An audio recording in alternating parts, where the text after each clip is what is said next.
సంతోషం లేని వారికి సంతోషం ఇస్తాడు. ఆకలిగా ఉన్న వారికి ఆహారం ఇస్తాడు.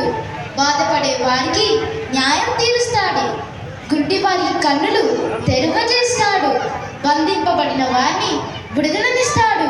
తండ్రి లేని వారిని ఆదరిస్తాడు. పరదేశులను కాపాడుతాడు. అన్నలారా, అక్కలారా, భాయో और बहनों, రండి వినండి. మీ కొరకు రాజులకు రాజు రక్షకుడైన యేసుక్రీస్తు భూమిలోకి పుట్టిన శుభవార్త. రాజుల రాజంట, దైవ కుమారుడంట, రక్షకుడైన యేసుక్రీస్తు పుట్టిన శుభవార్తన. రాజులకు రాజైతే మనకేం సంబంధం? గొప్పవారు గొప్పవారితోనే స్నేహం చేస్తారు. ఆయన రాజైతే రాజుతోనే స్నేహం చేస్తాడు. రిచ్ పీపుల్కి రిచ్ పీపుల్తోనే ఫ్రెండ్షిప్ ఉంటుంది. పూర్ పీపుల్తోనే ఫ్రెండ్షిప్ చేస్తారు. అది సరేలే, ప్రపంచం అంతా ఇట్లానే ఉంది. సంతోషం లేని వారికి సంతోషాన్ని ఇచ్చే శుభవార్త చెప్పు రూబే. ప్రపంచానికి 2000 సంవత్సరాల క్రితం దేవుని దూతలు మహాసంతోషకరమైన శుభవార్తను చెప్పడానికి వచ్చారు. దేవుని దూతలా? పరలోకం నుండి దిగి వచ్చారా? ఏంటి నమ్మరా? రండి చూడండి.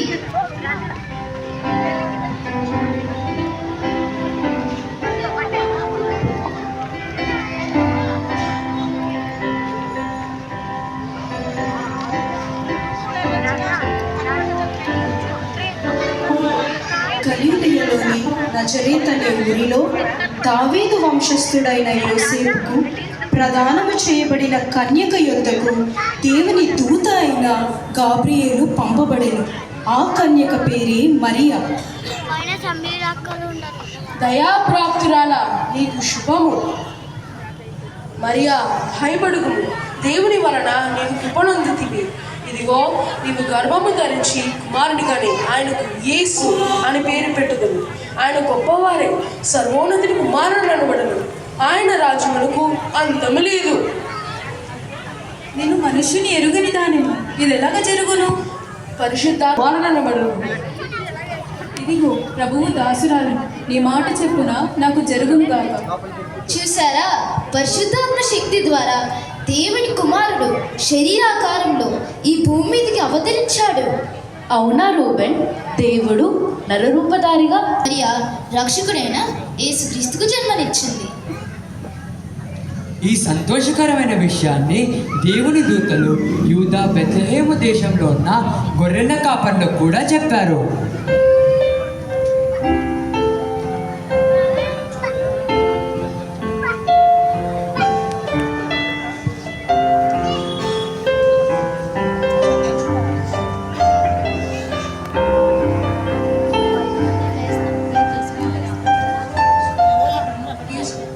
అరే, భలే చలిగా ఉందిరా. చలికాలంలో చలిగానే ఉంటుంది కదరా.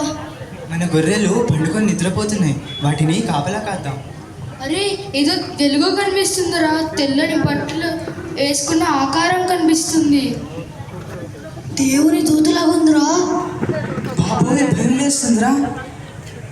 భయపడకండి, ఇదిగో ప్రజలందరికీ కలుగుబో మహా సంతోషకరమైన సువర్తమానము నేను మీకు తెలియజేస్తున్నాను. దావీదు పట్టణమందు నేడు మీకు రక్షకుడు పుట్టియున్నాడు. దానికిదే మీ కానవాలు. ఒక శిశువు పొత్తిగుడ్డలలో చుట్టబడి ఒక తొట్టిలో పండుకొని ఉండుట చూచెదరు. సర్వోన్నతమైన స్థలములలో దేవునికి మహిమయు, ఆయనకిష్టులైన మనుషులకు భూమి మీద సమాధానం కలుగునుగాక.